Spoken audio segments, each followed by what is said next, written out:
Oh, that boy got 2 phones. I got 2 phones. And I fucking hate both of them. And I hate both of them. Yeah, anybody who says they're excited to get 2 phones. Yeah. It's a lie. Drug dealers, maybe, right? Is that an exciting one? Yeah, I was excited that one time.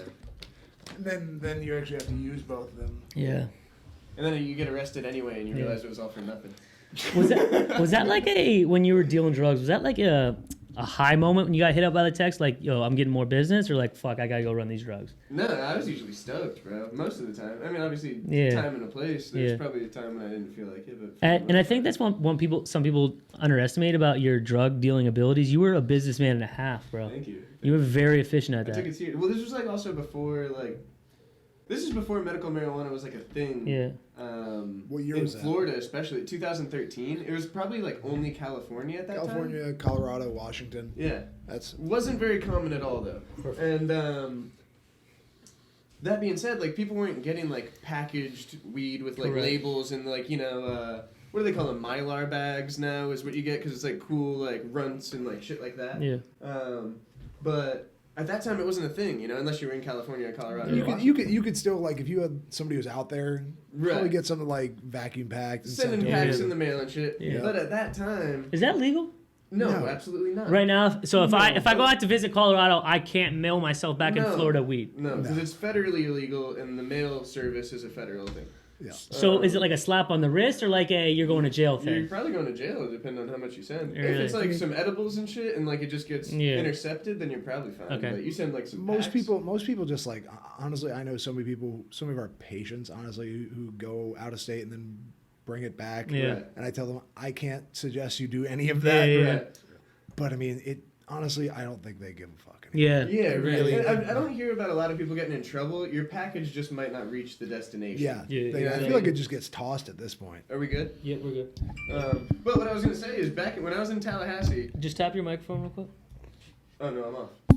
I'm off. You were off? Yeah, I was off. Yeah. Good call, bro. My man. Thank you. Okay. All right, so anyway, but when I was in Tallahassee...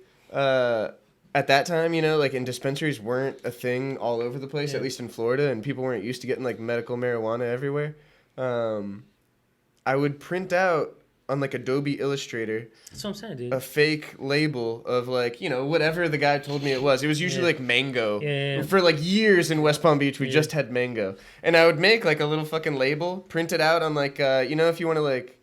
If you have, like, a business where you do a lot of mailing and letters, you get, like, letterheads, I would buy those, and I'd print little labels on the letterheads for mail. Yep. And then I'd just, I would take regular Ziploc bags, and if you double them up, you can run them through a vacuum sealer, because the Ziploc, like, vacuum sealer bags are expensive.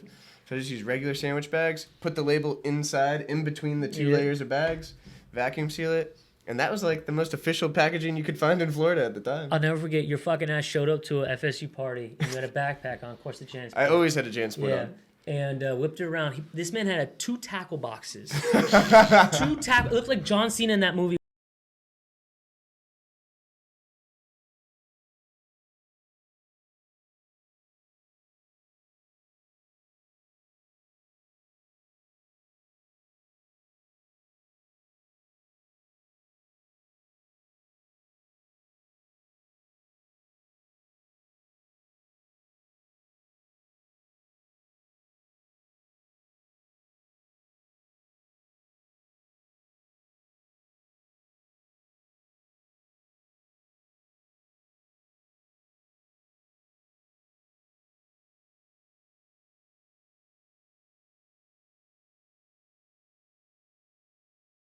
Two tackle boxes with like 10 rows of different weeds, all labeled and like ready to go, dude. The funny thing is, it was probably 2 different types of weed, and I was like, that one's mango, that one's blue sherbet. Yeah. Blue was both the same thing. Everyone was stoked. They're like, oh my God, you got, that one's way better than the other. They were both the same fucking pack. I'm going to tell this really funny story, and then we're going to go into the episode. In college... 420, my freshman year of college, of course, that's like the peak of like, let's just get absolutely ripped out of our minds. Mm-hmm. Me, my sister, my other roommate, 3 buddies came over. We all smoked. We sat down on the couch and just started ripping blunts, right? I think that day at the time we had like 3 grams, which was like big at the time, right? What? So we're just smoking, but like 3 or 4 p.m., that afternoon, we're all stoned, but like we want some more weed. Yeah. So I had a guy in my neighborhood. They called him Little Skinny, but he was a 350-pound black dude who was about 6'4".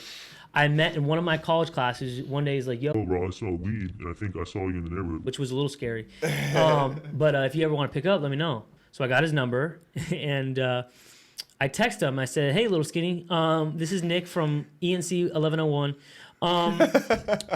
You said you sell anything. I'm pretty high, looking for more, LOL. Can I pick up? And he goes, Yeah, slide. so I walk in, right? 6 black dudes smoking blunts, white t-shirts on the couch playing video games. And they all turn around like this. And I'm thinking... And you were wearing a shirt like you're wearing right now, right? Similar, and I had a lot of cash on me too. I didn't know what type of prices this man had. Yeah. Big Skinny could have charged me $80 for a gram. I would have said, sweet, nice. How many tackle boxes did he pull out?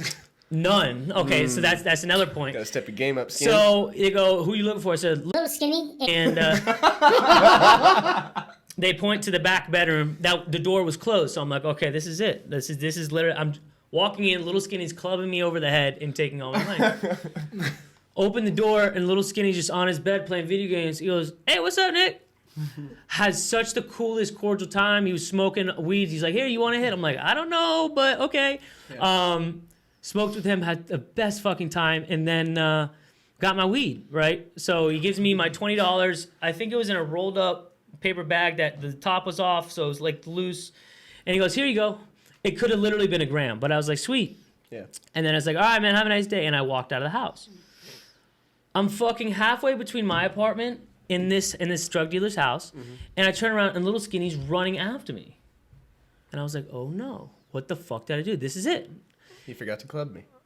I didn't fucking pay him. I took the weed, I turned out of the house, and I left because I was Nick so hit high. that lick, boy. And I lived in the same neighborhood. I'm walking home, right? Licking, please. I'm dead. Licking. I licked the good So stuff. I turn around. Little Skinny's chasing after me. He goes, yo, bro, you ain't paying me. And I got so scared. I just opened my wallet. I'm like, hey, well, how much do you want? Take it all. Yeah. Is there a fee for this? I'm sorry. Yeah. Is it an And overdraft? Little Skinny was super cool about it. I never got an invoice. But the last time I ever ordered from Little Skinny, that was a bad experience. But it was the funniest. I walked into my apartment, everyone's still. I'm like, yo, y'all don't know what just happened. I just robbed Little Skinny. It's not fair to Little Skinny. You're giving him bad reviews. Yeah, right. It was on you. Yeah. It wasn't Little Skinny's fault. Oh, I know. Okay, just to clarify. I love this conversation. And we're going to put this Shout in. out Little Skinny. Yeah, Little Skinny. 3, 2, 1. Hey guys, welcome back to the Millennial Mentality Podcast. I'm your host, Nick Agnelli, here with my co-host, Peter Price. And our guest today, Marshall Morgan. Legend. Yeah, Super man, I'm so stoked, excited. Man. Marshall, we're going to talk about him a lot, but for those guys who don't know Marshall directly, he was the kid in high school. If you want to throw a badass party, you're hitting up Marshall. For some reason, not for some reason, it's because of your personality, but Marshall just made a little party, Project X, in like 3 hours. Yeah, facts. And so you were 2 years older than me, but I always remember that you were just that guy. It was fucking sick. So for those of you who haven't realized it, we go way back with Marshall. Yeah. It's been, decade now almost. Yeah, right? A decade now. Pretty much. Holy shit, it really has. Yeah. Is a high school 10-year anniversary a thing? Still, they did one, and I had no clue. It was at DOS. And so if you're not on like all this shit happens through like Facebook messaging now and shit. Yeah, that's why I'm out of the so loop. if you're not like there's a Dwyer 2013 Facebook group, you're probably not in it. Hell no. Okay, so that's my point. So unless you're super connected with people who are actually connected to, like, you'll never know, but I'll text you like, yo, the reunion's this weekend and you'll fucking come. You know what I'm saying? Maybe. Okay. So they had theirs, but yeah, it's been a decade. And ain't that fucking crazy that It's terrifying. that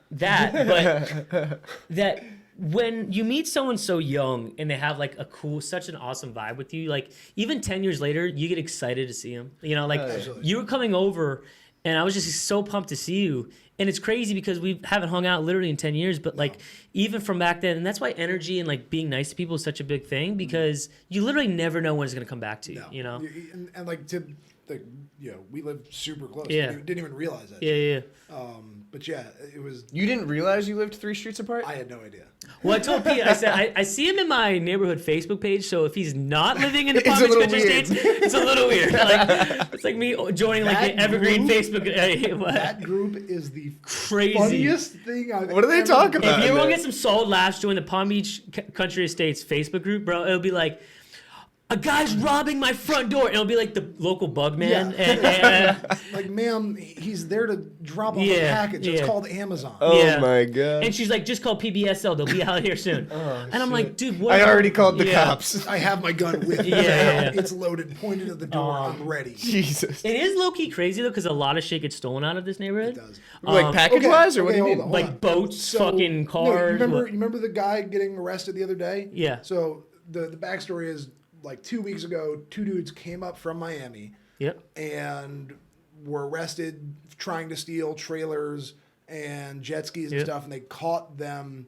On the in the middle of the exit, basically. Yeah. But in the back of somebody's truck and with a gun, and the guy who caught him like took the gun. But anyways, that day, I had been hit up to sell a trailer from my place, right? And they asked me for the address, and I always send them the address to the park, which is right by where they got arrested. Smart. Oh. And the second I gave them the address, they said, "Okay, never mind, we're not interested." Disappeared. I looked on Facebook; it was the guy. Holy No shit. way. Yes. Wow. That is So insane. if it wasn't for the fact that like I send them to the park, That's up there, smart. That's and smart. Your not trailer to might my have got house, licked. 100%. Like it's Wow. way in the back of my property. Is it a dump trailer? What is it? No, it's just a flat deck yeah, equipment. yeah. It's a flat deck equipment Yeah. trailer.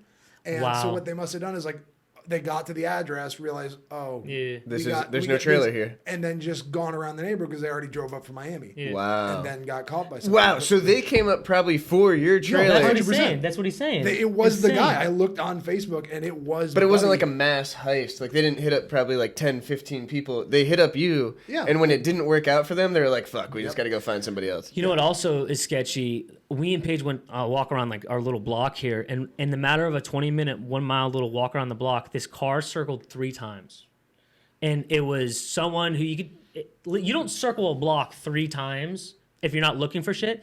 So what they do is they come out in the middle of the day, and these burglars, and they just drive around, and they're like, wow, that's a jet ski with no lock on it. That's 10 feet away from the road, and they'll literally they scope everything out. They come back later that night, like 1 or 2 in the morning, and it takes 30 seconds to throw the jet ski on, boom, gone. They really don't do it at night anymore, though. It's daytime. Really? I mean, Yeah. when are most people? People not? are at work. Yeah, that's true. Like- Right. People are home at night. And That's a good especially, point. Like, we're a little bit further spread out. If I saw somebody in my next door neighbor's house, Yeah. In the middle of the night. in the middle of the night, something's weird. Right. Middle of the day, trying to unlock a jet ski. Oh, yeah. that's a good point. That's like Yeah. honestly, you know what the people circling are? Because I've stopped some when they've gone around my house 10 times. They're lost. No, they're looking for houses to buy. Oh, yeah, Oh, that's that's true They're true. too. going Yeah. and checking out houses on Zillow. I will say, like 9 out of 10 guests that come here though get lost on the way here. Yeah. It happens all the time. When we were in high school, we Yeah. got lost at here. 'Cause Back here, I yeah. had no idea. And this was before you had Yeah. this was before you had a phone, Yeah. GPS on your Right. phone. And we were lost for about 30 minutes after we dropped one of our friends off. Because every time we'd like take the way out, we'd hit a canal. Yeah. And so we just like pull up to this house and knocked on the door, nobody's home. We go to the next one, knock on the door, nobody's home. Yeah. And the third one, this guy in a truck hauls ass up to us, right? And it was me and 2 black kids from the Yeah. football team in my piece of shit $1,000 car, and rolls up to us. The I'm red like, Chrysler? No. Oh, okay. It was a 1982 Mercedes 300D. Okay. Sick. That I Yeah. bought at auction for $1,000 Wow. with no AC. Fuck Yeah. yeah. And he pulled up, like, was about to whip out a gun. I was Yeah. like, yo, we're just lost. Like, I don't know how to get out of here. Yeah. He's like, get the fuck off my property right now. I know you're trying to rob me. I was like, we're lost, man. Yeah. But yeah, sure, no Sorry. problem. I'm out. Jesus Christ. Yeah. You got to be careful out here, bro. You're dealing But with... to be fair, I think I'm that sure shit we were in the happens. Facebook group. Yeah, back then. yeah. I think that shit kind of happens everywhere because I live in almost the exact opposite of this, Yeah. which is an apartment complex right off 95. Which I mean, this is right off 95, but it's not out west. You know, Yeah. I'm in the middle of downtown West Palm, Yeah. pretty much.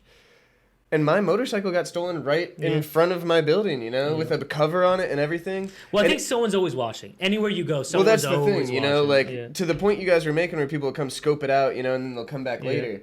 This was like the one night I didn't lock my bike up. Yeah. It always has a cover on it.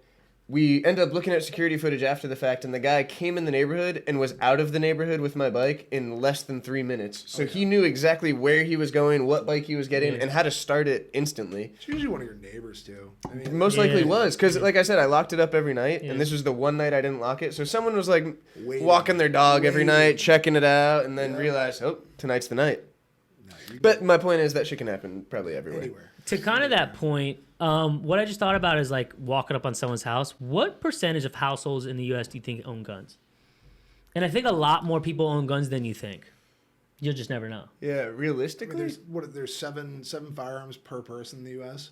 is that the stat? Yeah, it's Jesus, I didn't know that. Like there's 7 firearms per person in the United States. Doesn't kinda too even much. surprise me. It doesn't surprise me a little bit. Yeah, because a lot of gun owners own like 12 50. guns. Yeah. Matt Halpin, a previous guest, told me one time that- he's got like 40. Yeah. Well, that's also including hunting guns too, which is a lot. Yeah. Right, guns in general. Yeah. Yeah, I mean, like I know that I started off with just one, and Yeah. now I'm finally above average. Yeah. Do you have a favorite? Favorite gun? Yeah. My little purse gun. Yeah. My little LCP. My little purse I gun. call it my purse gun, man. That's Sick. so It's funny. got 6 shots. It's just the get the fuck Yeah. up off me. I'm not Yeah. trying to be in a. I'm not good enough to be in a shootout. For that day when someone tries to steal your trailer? Yeah, exactly. Like, look. Do you think if someone runs up on you, I feel like I'm automatically going sideways, which is not good. Bro, It is easy to be like, no, but you don't know, bro. Yeah. I mean, I kid you not, it's this big. Yeah. Right, and I even put a laser on it, so I don't have to think at all. Right, I'm point and shoot. I'm too dumb for that. but still, we all say that, right? Like some COD shit, blah, blah, blah. But Well, no, the laser makes it easier because then you don't have to like. You're. But do you think in literally- that moment you're thinking, boom, okay, laser. Well, it's meant for like if someone's right there. Yeah, like yeah. right in front of me. Yeah. Anything And else? to your here, point, take you're not my thinking shit. about a lot. Wouldn't you rather be thinking, where's the red dot and I'll shoot that? Okay. Or would you rather think, let me line up the sights and Yeah, get my yeah, grip yeah. proper? 'Cause, You know, like, yeah, I he's don't- making it I'm- less thinking. Okay, that's true. I'm not a badass. I don't train for this shit. Yeah, Like, yeah. I'm not cool like Yeah. that. I think So, you're pretty cool, bro. Thank Yeah. you. But like I'm not, a Navy SEAL or some shit. Sure. I'm gonna hit the 40-yard shot when I think he's coming. Like no, Yeah, like, yeah. if I'm physically being attacked or someone Let me make it easy on and myself. I can't, and they don't just want my Yeah. money or something. Like here, you want Yeah. the watch here, dude. Right, It's right. fucking insured. Yeah. Like, Yeah. It's so true. It's not worth it. Yeah. Yeah. And that's the thing. Like, oh, somebody's trying to steal my wallet. I'm gonna shoot him. Like, do you know how much that court cost Yeah. is? Yeah. Like, you're talking 50 grand. There, no problem. Even if you're in the right. Yeah. Right, Like- it happens a lot. Forget that. Like, here, take the $100 in my wallet. Yeah. You So know. true. Yeah. Dude, that'd be fucking crazy getting run up on a gun. I think I would just start crying or kick him in the nuts. Yeah, probably. Or, literally just scream, ah, I don't know. Hopefully we never have to find out. Yeah, me too. That'd be cool. So, Marshall, we knew each other in high school. We were both on the football team. What did football and like playing sports and all that mean to you? I mean, look, I was average at best. Yeah.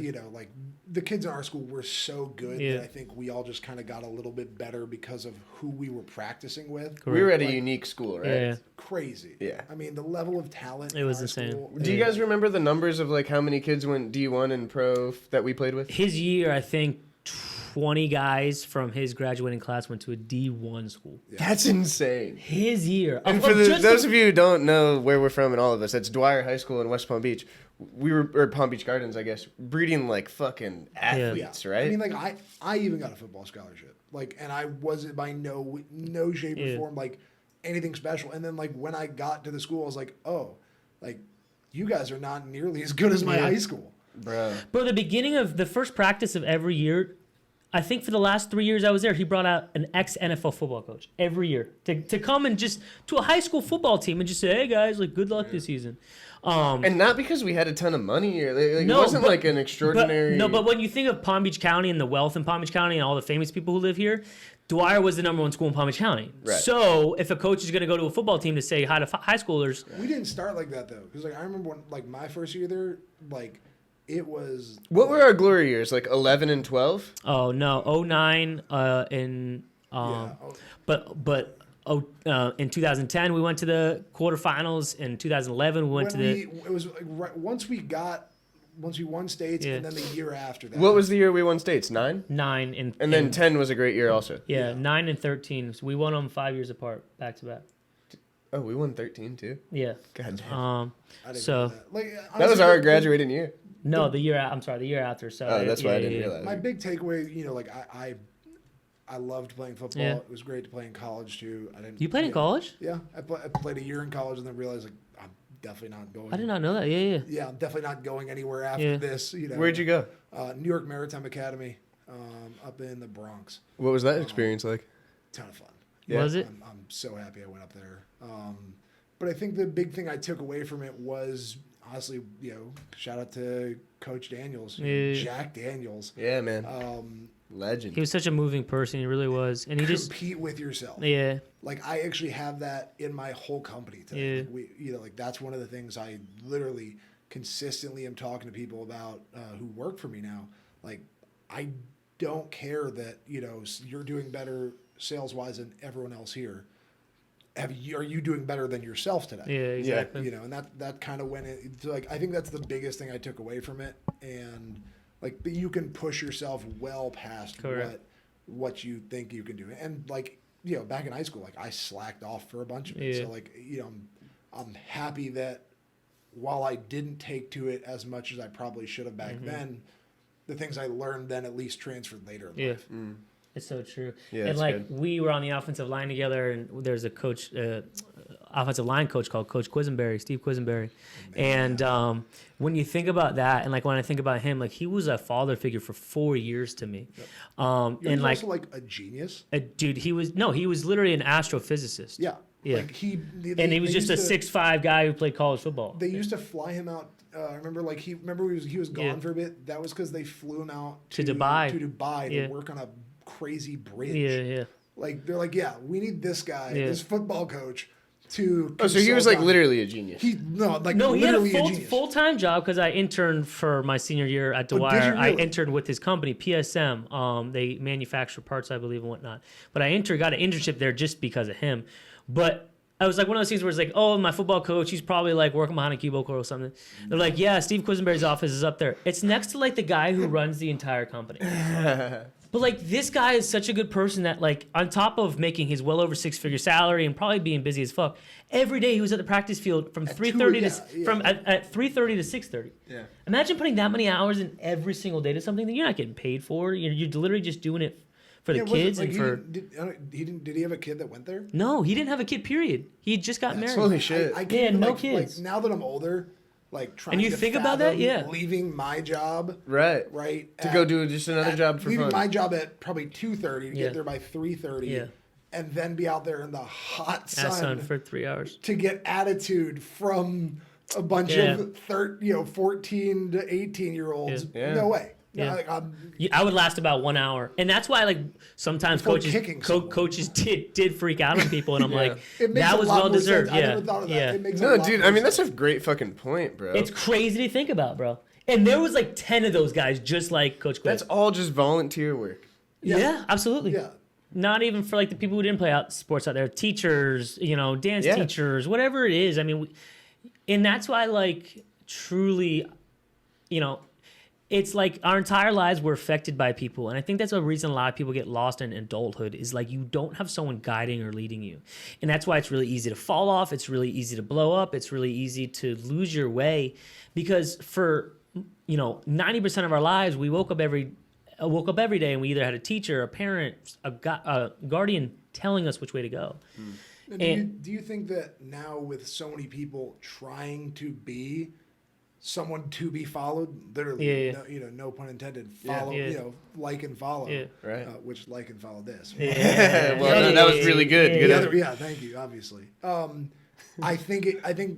Do you feel like it's even easier to lose your direction because there's so Yeah. many people who you can get caught up Yeah. in following them, and then it turns out like they're just another fake bullshit guru, Right. in this thing that they say they're going to teach you, but they're no smarter at. Like I know I know for a fact because we've done marketing campaigns for them, and only once realizing that they were bullshit. Yeah. Right. Where literally their business model is to be a guru right, of something that you don't know very much about, Yeah.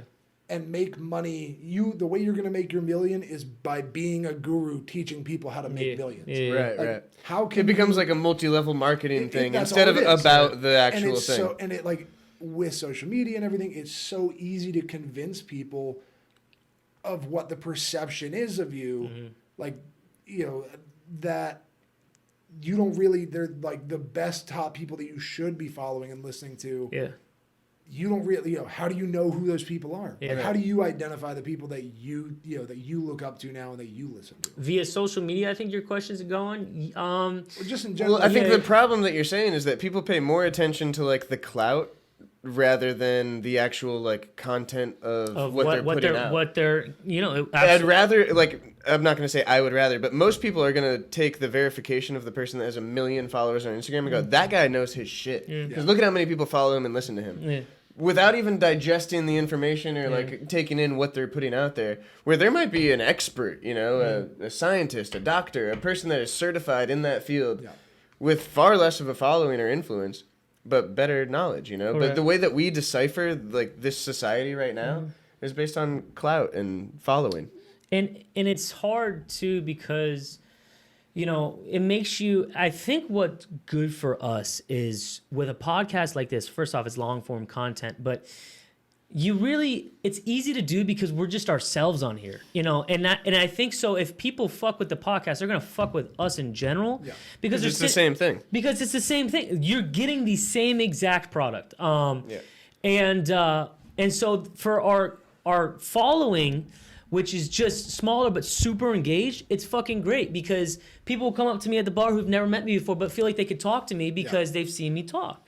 And I think that's really cool and moving because it realizes that you're affecting people with a laugh, a smile, a holy shit, he really said that thing, which takes them away from their day for a little bit and gives them a little peace, you know? So, Well, I also think, like, that's what an influencer should be, yeah. you know? Unfortunately, like, it's not necessarily the case. Yeah. Trying to affect positive change. correct. Right, influence people in a positive way. Yeah. Instead of Unfortunately, just the positive reality and is, like, the negative. person with the biggest following, Yeah. whether that's positive or negative. And yeah, go ahead. So that's where I kind of made my rule, and a lot of people disagree with me. Like, that's why when I try and intake information and content in general, I really want to know what the person's incentive is in making this, especially absolutely. especially anyone that you're intaking that is giving you financial advice or how to do better in your life. If what they're doing is their mainstream of income, like if they're teaching you how to make money, right? Why in the world aren't they doing what they're teaching you? Correct. Right. Right. And that's why, like, Why are they wasting their time doing this course and trying to because sell it to you for $1,000? Anyone who you know understands, you know, resources, understands that time is the only one that's important in all Yes. this. Right. Everything else you can get more of or less of. Yeah. So if they're spending their time trying to teach you something, then what they're trying to teach you is not that, you know, Correct. is not that important. Not the thing. And that's why, like, I try and learn from people who are not trying to give out their information. Yeah. You know, like, that's why, like, I listen, you know, like, I'm trying to listen to people who aren't trying to sell a course or a book or have done it and then they've done it for so long that they're just literally trying to give out the information for free. Yeah. Right. You That's know? a great fucking point. If it looks like shit and it smells like shit, it's probably shit. Yeah. You know, Or if it's packaged beautifully and it seems too good to be true, it probably is. Yeah. No, you're The absolutely get right. rich quick, you know, I don't want to use a specific example and offend anybody, but like NFTs. the thing that immediately comes to my mind was like the drop shipping platform. I remember looking into that and being super intrigued by it also when that first started popping off. And the number one thing that I was questioning in my mind was, why are all these guys on YouTube giving out these drop shipping courses of how to become a master drop shipper? That's why Shopify got in so much trouble. Yeah. Right? Because once they actually went out and made an income disclosure, right, and showing what percentage of people actually make money as compared to just spending money and giving it to Shopify. Yeah. It was very clear that less than, I think, 0.1% made more than $100. Wow. Holy shit. Yeah, like once you realize that, they're like, oh, I'm paying for the subscription and then the upgraded and then the SEO Right. plan, Yeah. and now I'm into $200 a month, and I'm being That also gets you no sales. Yeah. All No- that money yeah. you've spent at that Nothing. point gets you nothing. nothing. And like I've only used Shopify as a platform once I already had the sales and I needed something to build a website on. But like, Right. the first site I built was when I was 16 was on Wix. Yeah, I remember Wix. Yeah, man. Still use it today. Like, I still use it. Yeah, we'll run websites all the time on there because Yeah. it's super adjustable. But yeah, when they did an income disclosure, and I think it was like 0.1% of Yeah. people made positive, were positive more than $100. But in like 2019 or 2020, You couldn't get away from those ads. it was all over the place. And I've fed into it for a bit, you know? Like there's a lot of people. Well, even when COVID hit, everyone was buying shit online and stuff. I mean, that was a big boom too. Well, that's the other thing too, is I feel like the way our society is going and like everyone buying stuff on Amazon and buying things online, and it supports the theory that e-commerce is the future, Yeah. you know? But it doesn't mean that drop shipping course that guy is selling is Yeah. the Bible, you know? So, when you got done with school in New York, and you, So I didn't actually get to finish school in New York. I ended up coming back down here. yeah, what was the next step after your freshman year up there? So I ended up having to come back down here. Ended up, I'd started a couple businesses on the side since I was 16, just had those going. And, actually it wasn't directly drop shipping, but it was importing stuff from China, putting my own brand on it and then Yeah. reselling. I started And that not to business. say there's anything wrong with drop shipping. There's not. Not at all. The information is free. But the information's free. You don't free- need a it's free real $1,000 estate. course Yeah. to learn how to drop ship. No, Correct. it's Google it. It's there. I promise. Yeah. So yeah, I came back. Was just had the income from the current business I had. Finished at Palm Beach State actually because that was the easiest way to get done. And at the same time, I had gotten myself a job in physical bullion, so gold, silver, platinum, palladium. Physical bullying? Yeah, bullion. B. Oh, I thought it meant like he was physically assaulting people. Damn, dude, how much does that pay? Okay, so one more time. Bullion. Physical Okay. bullion. So like gold, Okay. silver, platinum, palladium. Okay. And like this company did not want to give me a job. And I think I called them 47 times over a 3-month time frame because they wanted people who had Yeah. done it before. Yeah. And so my interview was like every time I called, they're like, oh, he's out right now, call back. And I just would. They didn't tell me to stop calling, so I keep calling. And then eventually they're like, all right, your interview is tomorrow, be here.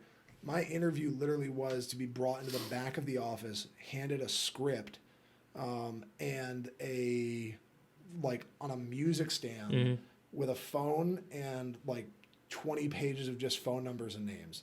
And they said, you got about 10 minutes to read this, to get this script into your head and then call these people and see if somebody's interested. And that was it. And like literally I just spent the next 10 minutes like, all right, here's how it should sound, and just dialed. And I got a couple people who would at least talk to me. Yeah. Came to find out later, like the closing rate was like 1 in 10,000 calls. Holy shit. Yeah. And it was an it was Yeah. 100% commission, no base pay. I didn't make $1 for the first, I think, 6 months. How old were you at this point? I would have been 20 or 21. Okay. And just was living off the other stuff I would do at night. Yeah. So I'd get to the brokerage at 8 a.m. Everyone would be there by 8:30. I'd work from 8:30 to 5:30 there. Then I'd go to school. Class was 6:30 and 9:30. I'd do the homework till 11. Go back home, sleep, repeat. Holy shit, man. And then I'd work the weekends and stuff too. That's honestly was one of the best experiences of my life because I realized like, oh, 40 hours a week is bullshit. Yeah. Like if you think you're gonna make like something big on 40 hours a week, Yeah. you're lying. Yeah. It's not realistic. Yeah, it's just there's 168 hours in the week, Yeah. right? If you think that you're working for 40 of them, and even if you sleep 8 hours a night, which Yeah. you don't need to, Yeah. you're still leaving 72 hours on the table. You still have almost 2 full work weeks Yeah. of stuff that you can and should be doing. Yeah. So yeah, I took that. After about a year and a half, 2 years there, I was bringing in about $250,000 a year. Wow. And I was like 23. or From 24. fucking cold calls. Yeah. So like we were, you'd find clients, and then you'd help them build out a portfolio in it. What are they plating? No, so not plating anything. So literally, these are people who have, multi-million-dollar accounts in brokerages elsewhere, or just invested in oil wells, real estate, all kinds of stuff. And we were pitching them on the idea of, hey, you have all of this stuff, you should have physical gold. Yeah. Oh, you're just buying bars? Yeah, like you should own gold. You should own gold. You should own silver. Wow. And that was, what we pitched to them. And I mean, because like the truth is, like when like you can look at it right now with all this inflation, like gold is a good hedge. Still to this day. It always is, yeah. Gold was what crypto is pitched as now. Yeah. Right. Crypto is now being pitched as this hedge against inflation and all that. Yeah. That's why they called it God's money. Like it's been around since forever. It's not going anywhere. Yeah. So like that was the basis of our pitch to them, and that hey, like if you don't have a small holding of this at home, you should get one. Mm-hmm. You still stand by that today? Absolutely. Yeah. Absolutely. I mean, there's no reason not to. Like look, if you don't have money to live by and you can't eat, sure. No, you should not be. Like because I'd have guys who like wanted to open accounts with like $5,000 and $10,000. Like look, like this is not what you should be doing right now. Pay off your credit card, pay off high interest debt first. But yeah, like if you're worth, 7-8 figures, absolutely. You should have at least, $50,000 to $100,000 in gold. Wow. How many bars you got at your house? Enough. Hey! And they're You not open that, up and save it's just bricks. And the next year I made $2 million. No, I mean, look, it's, and I'm up on all of it. I mean, Yeah. when I started buying my first silver, it was $13. Yeah. It's hit 20 now. Wow. And it's not slowing, it ebbs and flows like everything else. And to those AMC guys out there, that may not sound substantial, No, but that's substantial. Yeah. But if When it's not a volatile risk that you're AMC, taking. that's so funny. it's not the main investment Yeah. in no way, shape, or form. But if you have 1% of your investments into it, if you need it, you're happy you have it. Yeah. Right. That's the abbreviated pitch. It's basically like a savings account that gets better interest than your bank savings It's like an account. S&P 500. It's like investing in the S&P 500 is it's a stock investment to invest into the top Fortune 500 or top 500 companies in the world. So if I put $100 into the S&P 500, if the entire market goes up that year, I make money basically. At the market, the only way you lose money if this market basically fucking crashes. And that's But actually, the difference between that and what we're talking about is like, does gold ever crash? So it's actually usually the opposite, right? So that's what it is. It's a hedge against the stock market. Yeah. Right. So if the stock market's doing really well, gold is not performing that well. When the stock market shits the bed, right, gold's up. That's why gold is doing really well right now. It just eclipsed over 2,000 the other day, pulled back. That scares me. What would make gold drop? What makes gold drop? The dollar being value, strong, the high. right? Dollar being stronger, right, which is not right now. Yeah, exactly. Makes gold go up because the dollar's worth less, so it's worth more in dollars. Right. So you liked when the minimum wage got lifted to $15. He's like, that's a fucking win. Yeah, but then as a business owner, I'm Yeah. You also got to pay all your staff $15. I'm already paying. I was already paying that, so I just realized that like it ups the bar for everybody. It ups the bar for everybody, and it's also at a certain point, it's not government's place to be stepping into that. Yeah. Sure. And no political affiliation here, but you got to think about. I know it was like 10 years ago, but when we were in high school, if you were making $15 an hour at a job, that was like fire money. People go to college to make $15 an hour. Exactly. Like you were making fat money. Right. So to think that is now like we were in high school, we were getting paid minimum wage, we were okay with it. That's the new bar. It's kind of mind blowing to me. And I mean, double is significant. It's basically almost double, right? Like that's. And this truly really isn't roasting. It might sound so douchey, but in my opinion, minimum wage jobs are for starting out jobs. They're for the high school kids or the kids right out of college or the kids in college or minimum experience. Or your grandfather that's retired and you just want to get out of the house. It's for that. It's also a safety net, right? Yeah. It's also a safeguard against companies going down. Sure. Because I don't know, besides for the restaurant industry, which is heavily subsidized by tips, and that's a whole nother issue. Yeah. But I don't know anywhere, even before them making that law, where you could actually find this might be my own ignorance, right? Just because I know what I'm hiring people at. Yeah. We're hiring right now. Hey, MMJ Health. I got someone for you. Okay, keep Please. I don't know where you could legitimately find a minimum wage job. Like actually paying minimum wage with nothing else at a full-time 40 hours or even 39 hours. Because there's so many jobs in the market right now. But even before that, yeah. I don't know where you could actually find that. Maybe some small pockets of fast A McDonald's, food. yeah. I don't even know that I don't that's even know the if fact. that's a thing too. Yeah, Yeah, I don't know if that's this is my own ignorance. Yeah. I don't know what they were paying 2 years ago, but I know they're not paying that now. Yeah. I mean, I knew high school kids that worked at like Starbucks and shit were making $12 to $15 an hour. Right. In high school, Even the hostesses that we would hire at the restaurants, which are 9 out of 10 times zero experience, it's their first job that they've ever had. Yeah. The going rate was like $11, $12 an hour. And when I think It's about usually it, like cash at the end of the night. but it's too. crazy to think about because I remember though I got my first job at Winn-Dixie. Shout out Winn-Dixie. You're no longer there, but I love you. Winn-Dixie doesn't exist? No, Toast. All right. I found that out the other day. I had no idea. Literally What? That's deleted, crazy. Blockbuster, done. But Wow. I started working there. It was a good run. I started working there when I was 14, and I would make $56 every 2 weeks, and that was just I'd get picked. What the fuck? Yeah, I'd work 5 hours a week, literally. I'd work. Oh, okay. Yeah, thank God. It wasn't slave labor. $56. I mean, when Dixie was pretty sketchy though. And It's like $23 a week. No, I'd work like $28 a week. I'd work the 2 to 5 shift and the 1 to 4 shift. I would, if I made $5 in tips a day, I was pumped, right? People tip it when Dixie. Dude, I was the cart boy. I would just walk the cart out to your car. Nick the car boy. Yeah, and I had regulars. I had people that went there every Sunday. Like what you do That's that car Yeah, boy. there was just one guy. There was just one guy who would tip a $5 bill every time, and we would I'm fight sure he for gave him you- when I'm we. sure he gave you We'd see tips. it. We'd see Yeah, it. right. Just You the know, tip. tip your fucking. Fuck you, Publix. Tip your goddamn cart boys. They're yeah? not allowed. Yeah, How do you feel about that? I got refused one 2 days ago. Yeah. Because I think it was like I worked at Publix and like a lot of the guys there would like taking people out of the carts. Right. Because It was a joyful experience. yeah, like you could go out and you also Yeah. like weren't inside. Yeah. So I always say like, do you want help? Sure, come on. I always give it usually like $3 to $5.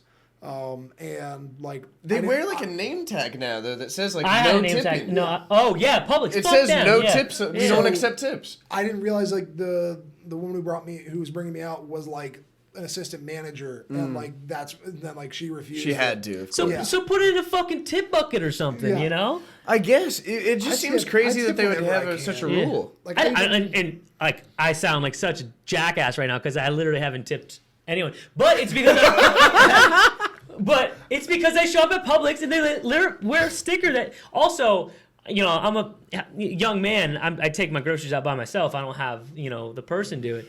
But I'm just trying to get Nick the cart boy. yeah, that's what I'm saying. But I had regulars who knew me by my name and would show up every week, and it was the best feeling.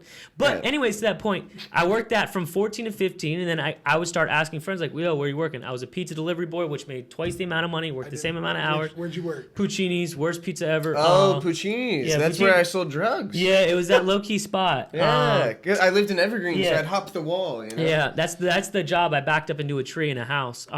Tight. Delivering pizza was super hyped, but I made a little bit more money there. It was just the next little thing, and I always wanted to just make more money. Now as an adult, I want to make more money this year than last year, but every little job I was like, just give me an extra $1, Yeah. But some people just don't have that, I feel like, and it's just like they're fine making the bottom, but I don't know. I feel Well, like they probably get off on something different. Some people are like I'd rather spend my money on experiences thing. I don't necessarily care about material items, so experience being broke, like you know? Right, yeah, definitely. It's hard to travel and do things when you don't Yeah. have money. But like, I guess my point is like, some people don't care about making the extra dollar. Some people Yeah. really enjoy their job, and they're like, I'd rather love my job every day than work 80 hours a week Yeah. and make double the amount and hate what I do. Well, so like to that point, that's part of the reason why I ended up like leaving there. Yeah. Okay. Right? Like that's why I ended up getting into cannabis because I saw something that I knew starting my own company doing this. I was already doing consulting work on the side. Like I knew that. Wait. What is consulting? What consulting for cannabis? Quality control. Yeah. Like the truth was, when I first got into cannabis, I did not believe it medically. Really? I thought it was just. Like when you say know, first got into it, like first started smoking, or like getting into the industry. Into like the industry. Yeah. I've never used cannabis in my life. Shut the fuck up. What? Never. You've never smoked Never anything. even tried it. Never tried Nick it. asked me before you came here, you think Marshall smokes? And I was like, that's a stupid question. He literally said that. I said that. I've never even tried marijuana. Holy For shit. the first time on the Millennial Mentality podcast. You might be the Marshall's only getting guest stoned. ever. No, he's getting stoned on the No. So actually, the goal Yeah? the goal I've set for myself is the first cannabis I ever use. I want to be my own legally grown. Wow. Sick. Can I be there when we smoke for the first time? It'll definitely be an event. Cool. What's the name of that cannabis? Right now, boom, what's the name of it? Which one is it going to be? No, yeah, what is it going to be? You name it. It's probably going to be Girl Scout cookies. Okay, cool, Wow, cool. that's a good name. That's a good It name. already exists. Yeah, Oh, no, really? Yeah, yeah. Yeah, no, No, it's you on gotta my- be like Thin Mints or like, No, Polynesians. Girl Scout cookies is a strain right now. Yeah, right. Oh, he is didn't it? make it up. It's already. Yeah. He's saying that's the one he picks for himself. Yeah. If Oh, you no, had to but name your own your strain, own. though, what would you name Yeah. it? Oh, that's tough. I've never smoked weed before. That is so good. It can either be like an absolute like axe murder of a strain, or just like the weakest, wimpiest strain ever. Maybe like They call it that because yeah. it fucks you up so bad that it makes you feel like Yeah. you've never smoked weed before. I love that. Did we just invent something? Oh, watch. Next year they'll be like, I never smoked weed before strain. I think the viral part of that whole clip is going to be you not knowing that Girl Scout cookies was already And me who's never smoked knowing. Yeah, that's fucking crazy. Like I know. Is Thin Mints a thing? No, I mean, probably. I wouldn't be probably- surprised. There's 1,200 strains. I mean, I know an absurd amount Yeah. about cannabis.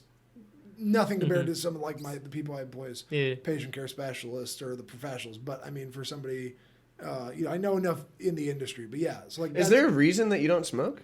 it was how I kind of set up this goal forever ago, and I know I have a very addictive personality. Yeah. I know that about myself, and so I decided that let me set a far off goal of when I want to do this, because anything I've ever done, the first 6 months of it, I am Obsessed.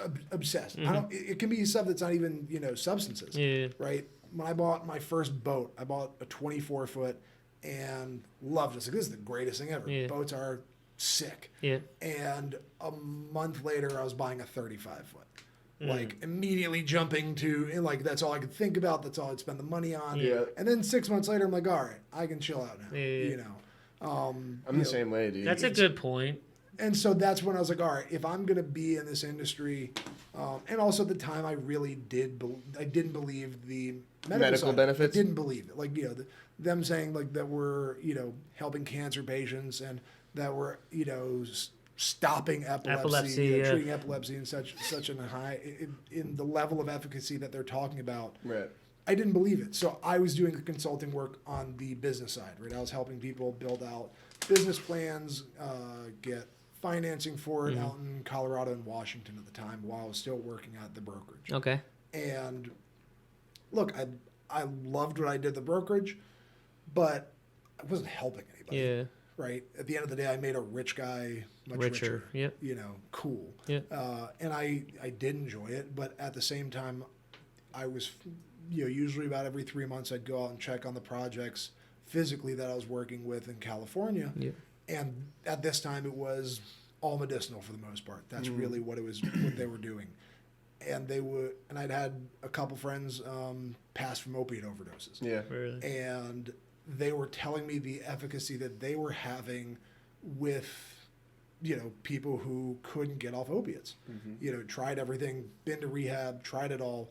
And they were, saying like in the first 3 months, they had a 40% reduction of opiate use. Wow. Without, mind you, this is without asking the patients. Yeah. Right. So you're talking about somebody who was taking, two, back when they existed, 280 oxycodons a day, if not more, and all of a sudden cuts that down to 1.5 in 3 months without the doctor asking them, just because they started on cannabis, because the receptor sites are so close together in your brain that it helps with with satiety, right? So you're satiated. It's like if I just ate a huge cheeseburger and you walk up with a burrito, I'm really not too interested in the burrito. Right. So that's one, and that's a layman's explanation. That was really well put. But there's people are much smarter on this subject than I. Yeah. But that's what the end result they were seeing. I didn't believe them. There's no fucking way. Yeah. Right. You're telling me that my friend who was shoving a fucking needle in his arm, if he had just started smoking pot and seeing a doctor about it, not just smoking weed on the side, seeing a doctor about to get him a real plan, that he might still be alive. No way. It's also sort of hard to believe, too, because, we were in the generation where as kids, we're fed that weed was a gateway drug. Yeah. So it was almost supposed to work the opposite way, where if you start smoking weed, you're going to end up taking the oxys, and then you'll end up doing the heroin. Yeah. So it's like, now all of a sudden the narrative completely switched. It's the complete opposite. Right. Yeah. The drugs that the doctor gives you are the gateway drug. Right, exactly. Like, if you're on opiates for any long term, it is guaranteed addiction. Right. Yeah. That's not saying that it's a chemical thing. Yeah, it's guaranteed to at least have a physical addiction, meaning that and there are again people who are in the science of addiction and much smarter than I, but you will have a physical dependency. You can't just stop that after you've been on it long term. Right. So it's guaranteed to happen. Yeah. So and they knew about all this shit and they didn't tell anybody and they made billions on it. Yeah. And people don't understand that the doctor, like you'd say, whoa, well, why would the doctor give the pill out if it knows it kills? No, but sometimes also too, the pharmaceutical rep is paying the doctor for pushing the drug. Right. And people don't understand that, Well, it's twofold. They were paying the doctor to push the drug, but also for when oxycodone came out, they didn't know the effect. The rep who was giving the doctor money on the side, which they're still legally allowed to do, was telling the doctor there is no dependency on this. Correct. Yeah. Like, so they were being lied, and that was the research. You think the rep knows? Originally, it went way further up the chain, and that's why they. But nowadays, I mean, everyone knows. Everyone right? knows, yeah. But is it still going on? You said oxycodone's not a thing anymore? No, it's 80s. Like there's nowhere that I know that you can still get an 80 milligram of oxycodone. Wow. You can get like a 10, and and you have to see the doctor every 30 days to get that. And I guess that's an effort to try and solve the problem, right? Yeah. I was just watching some Vice documentary this morning on fentanyl, and that they were speaking to a fentanyl dealer directly, like the guy on the street selling 150 bags a day. Which, first of all, he said he sells 150 $10 fentanyl bags. Is fentanyl high or you're dead? But it's a fine line. It's a fine line. It's like heroin type shit? It's basically identical to heroin, but apparently thousands of times stronger, something like that. It's measured in micrograms. Wow. Yeah. It's tiny. 4 grains of salt worth could kill you, apparently. But you also build a tolerance to it. So there's people that have been doing heroin their whole life, and then all of a sudden they're introduced to fentanyl. Now they're hooked on the fentanyl because it's the dopest heroin you've ever had. And so this dealer was saying, people find out about the batch that's killing people. In this example where he was talking about it, he's like, the dark green shit right now is killing people. Wow. And that's what every fiend wants. They come up to you looking for the dark green because they think they're that person that can take a half a hit or a quarter hit, and it's going to be the best high they've ever had, and they'll be okay. And they're dead. And then they're dead. I just heard that Texas just passed through a bill and made it a law that if someone dies from fentanyl, the person that distributed the fentanyl to them, it's now a homicide charge. I mean, that's not even a huge difference. I can remember that was always in 2013 selling Molly, knowing that if something went wrong, you get a manslaughter charge for each pill that you had. So I got pulled over one time with 150 Molly pills on me in my backpack. The cop let me go, never searched the backpack. No one ever knew. Not the tackle box. Huh? Not the tackle box. Not in the tackle box. It was in the JanSport backpack though. If it was in the tackle box, do you think you were going to jail? Yeah, maybe more so. Because when I did get in trouble in Tallahassee and I had the vacuum sealed bags with the labels and shit, the detective that arrested me was like, "You've been doing this shit for a minute, haven't you?" And I was like, "I don't know what you're talking about." He goes, "I've never seen anything like this." If you have a tackle box, you are not a casual user. Yeah. He goes, "You've been doing this." I was like, "Nah." Or you need fucking help. Yeah, no. And you got to think this guy probably looked away like, damn, he was a good businessman, though. No, he literally said to me, he goes, "I've never seen anything like this." And I was like, "Thank you." That's how you know you're a good drug dealer, when you get complimented by a cop. But, bro, 150 Molly capsules in my backpack, that's 15 years times 150. Yeah, you're toast. Right. So, I mean, that's, them upping it to a murder charge is good, I guess, but it's I don't know that's deterring anybody. So when you started realizing all the effects of cannabis and how it could really help people, to now where you run your own business down here, give me kind of the step-by-step, Well, path. what was the turning point? What sold you all of a sudden So, that it works? When I was going out to California and I meet with the investors and the people who I was helping them start businesses in it, while still working the brokerage, we'd go to dinner once I was there, and like some of their first patients were their friends too. Yeah. And I, and like one of them specifically was the one that they were originally talking about with the reduction in opiate use. And I was like, I asked him, I was like, is that real? Like, are you just, saying that you've reduced, so they'll keep giving you marijuana? He's like, no, like seriously, like, and like I talked to a few more, and like, there's no way that all of these people are in on this. Right. Yeah. They can't all be in cahoots. And it was all around that same amount that they had reduced in about the same time frame. And with having two people pass from opiates, I was like, this is something important. This is something important. This isn't just people getting high, right? Which nothing wrong with getting high. Sure. Like we tell our patients, if you want to use this, if this makes you high as a side effect of you using your medication, that's okay. If you want to use this because you used to, drink 5 glasses of wine to get to sleep at night, and you want to substitute this, like a lot of people don't realize that most of the substances they're doing are usually self-medicating. Correct. Right? Most people who are smoking weed are not smoking it recreationally. Even if you're buying, just because you're buying it from a drug dealer, Right. doesn't mean you're smoking it recreationally. It's serving a purpose for you. Yeah, Correct. like if you're smoking alone at your house, how in the fuck is that recreational? Yeah, right. I'm sorry, like if at the end of the day, if you're using it in a similar fashion that you would use a Xanax, and we'd consider you using a Xanax because you're stressed, Medicinal. we'd consider that medical. Well, you stay medicated. and that's okay. Yeah. Right? Because we have what's called an endocannabinoid system in our body, which some people, you ever meet someone who's just like perfectly fucking happy and nothing bothers them, and they're not on anything, and they're not crazy. Rare. Unicorn. We call those it. people, man. It's terrible. You gotta have one flaw. Like if you come up to me and you're perfect, I'm like red flag.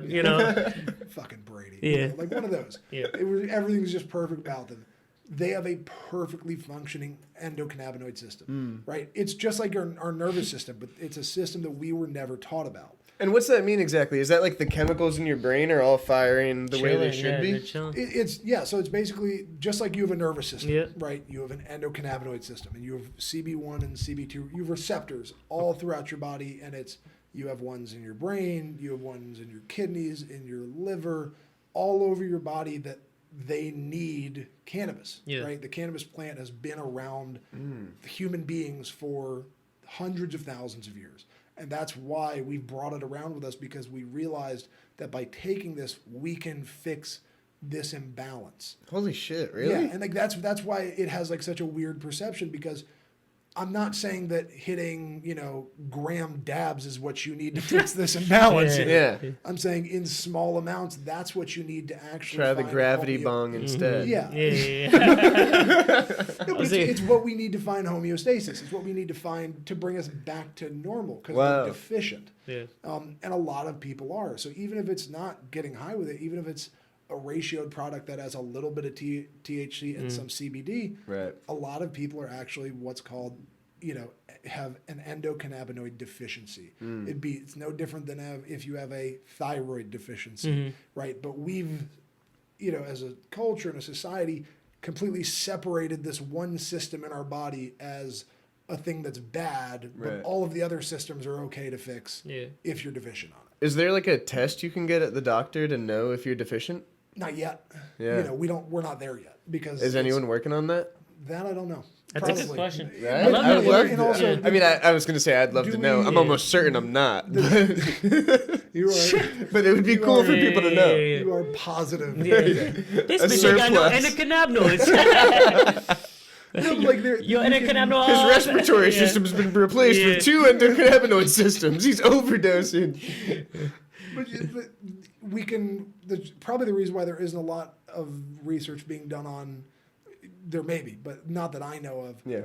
is because any doctor who's been truly trained in it, or any professional who's been trained in it, can figure it out without a test. You know, you can find it out by just talking to the patient. Right. And that's what we do. Okay, that's a good point. So what you It's think? more like a what- psychological test. What do you like- think about us? What about our endocannabinoids? I mean, I'd have to ask you a lot of other medical questions, but I'm sure. you What mean- does I the don't pen know. in between two of us give you any sort of My bias? my endocannabinoids stay rocking. Yeah, I'm sorry, officer. I have to up my endocannabinoids. Yeah. Yeah. No, but so going back to what made me make that switch. Yeah. I saw how much it was helping people, and the fact that I knew the business side already, and you know, because if it was just the business side, that's why I never had made the switch, because I would have been trading, you know, One for the other. yeah, something that makes me money for something that makes me less money, Mm-hmm. realistically. And once I saw that in the long run I could be helping people, Mm-hmm. and a lot of people, and people that, and to know that it would have helped people that weren't with me then, I was willing to make less money initially for the future, which I knew eventually it would have been On the back end. as much Yeah. or more than I was making then. Yeah. And that's when I decided, all right, like it's time to make a switch. Yeah. So are you a doctor?